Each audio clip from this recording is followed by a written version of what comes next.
especially the girl child, at night time. They should not be allowed to come out in the outside. They have to protect themselves also. दोस्तों, पश्चिम बंगाल के ममता बनर्जी के शासन में दुर्गापुर नाम से जाने जाने वाले क्षेत्र में, जो माता दुर्गा के नाम पर है, दुर्गापुर में एक मेडिकल छात्रा के साथ गैंगरेप होता है। दरअसल मेडिकल छात्रा अपने कॉलेज से रात में बाहर अपने दोस्त के साथ निकलती है खाना खाने के लिए, और ऐसे में कुछ दरिंदे उसे बाहर पकड़ करके उसे घसीटते हुए जंगल एरिया में ले जाते हैं और उसके साथ सामूहिक दुष्कर्म करते हैं। सामूहिक दुष्कर्म के साथ कड़ी उन अपराधियों को पकड़ करके उनको कड़ी सजा देने के बजाय ममता बनर्जी का ये अति निंदनीय बयान आता है, जिसकी पूरे देश में कड़ी निंदा करी जा रही है। अति निंदनीय बयान आता है कि लड़कियां रात में घर से बाहर ना निकलें। क्यों ना निकले? ममता बनर्जी एक महिला होकर के महिला के लिए इस तरह का बयान अगर दे रही हैं तो अति निंदनीय है। आखिर क्यों ना निकले लड़कियां? क्या पश्चिम बंगाल में रात में अपराधियों को खुली लाइसेंस मिल जाती है? क्या लड़कियों की ये गलती है कि वो अपने शरीर को लेकर के बाहर निकल रही हैं? कोई भी ऐरा गैरा आएगा, रेप करके चला जाएगा। दोस्तों, इस केस में ममता बनर्जी ने सारा का सारा दोष प्राइवेट मेडिकल कॉलेज पे डालने का कोशिश किया है। उन्होंने कहा है कि प्राइवेट मेडिकल कॉलेज की जिम्मेदारी नहीं है, कैसे लड़कियां बाहर निकल जा रही हैं। दोस्तों, सवाल इस पे ये भी उठता है कि प्रशासन में ममता बनर्जी हैं तो सवाल किससे पूछा जाएगा? क्या उनकी पुलिसिया बल रात को सो रही थी? क्या उस एरिया में प्रॉपर लाइट्स की व्यवस्था की गई थी? जब जंगल एरिया है, वहां पर कॉलेज है, तो वहां पे सिक्योरिटी कहाँ थी? ये पुलिस बल कहाँ थी? क्या अपराधियों से सवाल पूछने के बजाय इस तरीके से विक्टिम से सवाल करा जाएगा? विक्टिम को दोषी ठहराया जाएगा? ये एक महिला होकर के महिला के लिए इस तरीके का बयान अति निंदनीय है। अभी 1 साल पुराना घटना आपने आरजी कर मेडिकल कॉलेज का देखा होगा। यहाँ पर तो ममता बनर्जी ने कह दिया कि ये प्राइवेट कॉलेज था। तो ममता दीदी बताएं कि आरजी कर जो मेडिकल कॉलेज था, क्या वो भी प्राइवेट था? वो तो मेडिकल कॉलेज गवर्नमेंट की थी। वहां पर किसकी जिम्मेदारी थी? वहां पे शुरुआत में क्यों नहीं अपराधी के ऊपर एफआईआर किया गया? देशव्यापी पूरे दुनिया में जब तहलका मच गई, इतने बड़े लेवल पे जब धरना प्रदर्शन किया गया, लोगों ने सड़कों पे उतरा, सुप्रीम कोर्ट को खुद संज्ञान लेना पड़ा। खुद सुप्रीम कोर्ट ने सीबीआई को जांच के आदेश दिए, जिसके बाद जाकर के उस पीड़िता के अपराधी को अरेस्ट किया गया। जिस पश्चिम बंगाल में रविन्द्रनाथ टैगोर और सुभाष चंद्र बोस जैसे लोग पैदा हुए, उनकी धरती पर ऐसे कृत्य हो रहे हैं, और जिस प्रदेश में माँ दुर्गा को पूजा जाता हो, वहां पे लड़कियों के साथ ऐसा व्यवहार, ऐसा दोहरा बर्ताव, लड़कियों को ऐसे फतवा एक तरीके से कहिए जारी करना कि लड़कियां रात में बाहर न घूमें, क्योंकि पश्चिम बंगाल की प्रशासन सोई हुई है और कोई भी सुरक्षित और सेफ नहीं है पश्चिम बंगाल में। दोस्तों, ये ममता बनर्जी का बयान अनोखा नहीं है अपने आप में। ये शुरुआत से ये इसी तरीके से कार्ड्स खेलती रहती हैं।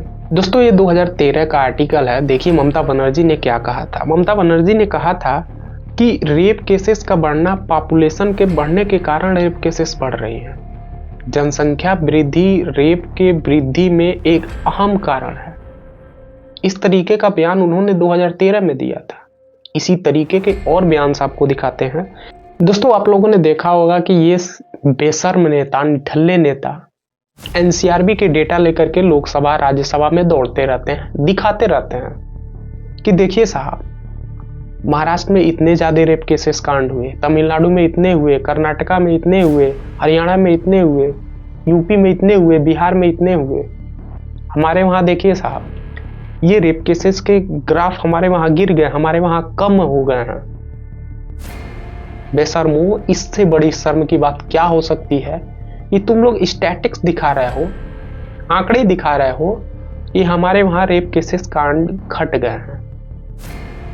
इससे बड़ी शर्मनाक अमानवीय चीज क्या हो सकती है कि रेप के केसेस को भी आंकड़ों में दिखाया जा रहा है इन नेताओं के द्वारा। रेप केस होता है, इसमें कम या ज्यादा नहीं देखा जाता। एक रेप केस भी रेप केस है, एक रेप भी महिला के खिलाफ अपराध है, 1000 रेप भी महिला के खिलाफ अपराध है, अमानवीय है, उसकी निंदा होनी चाहिए। वाहवाही उस दिन बिटोरो जिस दिन तुम्हारे राज्य में एक भी रेप केस महिला के खिलाफ ना हो। ममता जी का आर्टिकल और इनके बयानात आप 2012 से लेकर के 25 तक आप ट्रैक करेंगे, पढ़ेंगे, तो हर केस में इन्होंने यही दिखाने का कोशिश किया। अब उड़ीसा में इतने हुए हैं, यूपी में इतने हुए हैं, वहां तो एटलीस्ट केस तक फाइल नहीं किया गया है, गवर्नमेंटें सुनवाई नहीं करती हैं, महिलाओं की पुलिस सुनता नहीं है, केस नहीं फाइल करता है। आप देखिए हमारे बंगाल में तो केस भी फाइल कर लिया गया है। ऐसे ऐसे कर करके सिंपैथी गेन करने की कोशिश करती है।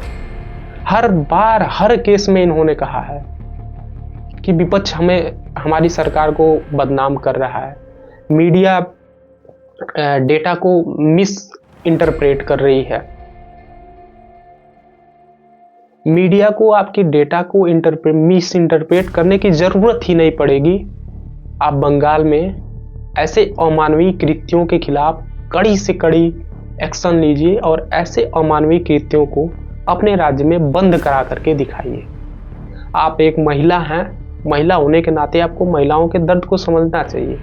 आपके द्वारा दिया गया ये बयान कि क्यों लड़की 12 बजे रात को घर से बाहर निकली या कॉलेज से बाहर निकली, लड़कियों की जिम्मेदारी खुद बनती है अपनी सेफ्टी करने के लिए।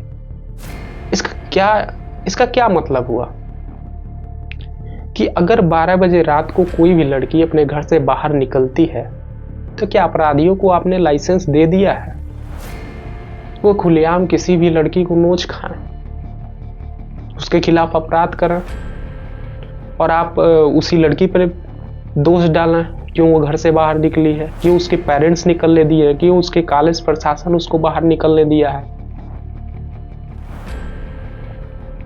अगर ऐसा है तो आप एक फतवा जारी करा दीजिए कि लड़कियां दिन ढलने के बाद घर से बाहर न निकलें, उन्हें कैदियों की तरह घर में बंद कर दिया जाए। जो ऑफिस गोइंग लड़कियां हैं, जो रात में शिफ्ट करती हैं, ड्यूटीज करती हैं, जॉब्स करती हैं, फतवा जारी करा करके उनको भी घर में बंद करा दीजिए। एक फतवा ये भी जारी कर दिया जाए कि जो अपराधी हैं वो दिन में सोते हैं और बंगाल में रात में वो निशाचरों की तरह पूरे बंगाल में घूमते रहते हैं शिकार की तलाश में। ये पॉलिटिक्स को बंद किया जाए। महिलाओं की सुरक्षा हमारे देश में बहुत जरूरी है और ऐसे क्राइम्स की कड़ी से कड़ी निंदा होनी चाहिए और अपराधियों को कड़ी से कड़ी सजा मिलनी चाहिए। आपका इस रिपोर्ट में इस कार्यक्रम के बारे में क्या ख्याल है, आप कमेंट बॉक्स में जरूर बताइएगा। और हमारे कार्यक्रम पसंद आए तो आप वीडियो को लाइक्स कर सकते हैं और साथ ही साथ आप हमारी आवाज़ को, हमारे कार्यक्रम को पसंद करते हैं तो हमसे जुड़ने के लिए मैं डिस्क्रिप्शन बॉक्स में और पिन कमेंट में अपने व्हाट्सएप चैनल का लिंक दे दूंगा ताकि आप हमारे आने वाले हर शो को डायरेक्टली आपके व्हाट्सएप के जरिए आपके पास नोटिफिकेशन जाए और आप हमारे शोज को देख सकते हैं। नमस्कार, आप देख रहे थे SLR TV का ये कार्यक्रम। मैं हूं आपके साथ अरुण कुमार।